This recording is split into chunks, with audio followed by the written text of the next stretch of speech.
Rääkisin just mõned minutid tagasi ühe hea vana tuttavaga teemal vabadus. Ja see on hästi põnev, et iga kord, kui ma sellel teemal kellegiga räägin, siis varem või hiljem me jõuame rahani ja jõuame selle seose ehk siis selle võrrandini, et raha võrdub vabadus. Ehk siis on olemas mingisugune X hulk raha, mida on vaja selleks, et ennast sellest mängust vabaks osta. Ja hästi tihti on see mingisugune sihuke jada, noh, et kui mul on nii palju raha, siis ma saan lõpuks näidata keskmist sõrme, tulla ära sellelt nõmedalt ametikohalt ja teha neid valikuid, mida ma päriselt teha tahan. Nüüd, mina ei ole päris seda meelt, et raha annab vabaduse. Ma olen seda meelt, et raha annab rohkem valikuvõimalusi ja mida rohkem raha sul on, seda paremad valikuvõimalused sul on.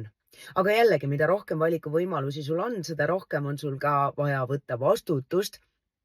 Sellepärast, et tegelikult olgem ausad, teatud mõttes elu on lihtne. Jah, kui sul nagu üldse ei ole raha, siis elu on kõike muud kui lihtne, aga kui sa opereerid mingisugustes raamides ja sul on mingisugune piiratud hulk valikuid, siis ilmselgelt nendest üks on kuidagimoodi parem kui teised ja sul on lihtsam teha valikuid.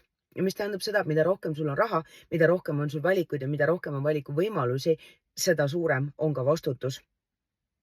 Päris põnev, on ju.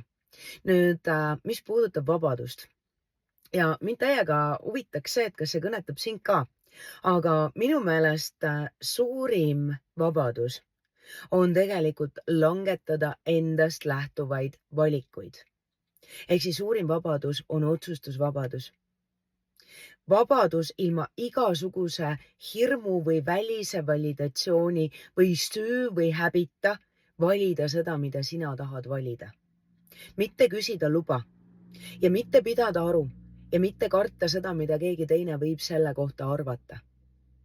Suurim vabadus on tegelikult olla nii enda sees keskmes paigas, et teised inimesed ja igasugune ühiskondlik müra ja mingisugune väline validatsioon või kellegi teise hukkamist või kiitus või aplaus ei mõjuta seda, milliseid valikuid sina teed. Kõlab ju ägedalt, on ju? Kui sa päriselt kujutad ette, kui sa tegelikult ilma igasuguste jõnksude ja konksude, ilma mingisuguse valehäbi või süü või manipulatsioonita võiksid lihtsalt elada sellist elu, nagu sa elada tahad. Teha neid valikuid, mida sa tahad valida. Ja mis siis, kui sa jõuaksid nii emotsionaalselt tasakaalukasse ja mentaalselt kindlasse kohta, et sa seda teeksid? Kas raha ei oleks mitte siis lihtsalt tagajärg? Jaga täiega oma mõtteid. Kuidas see resoneerub sinuga?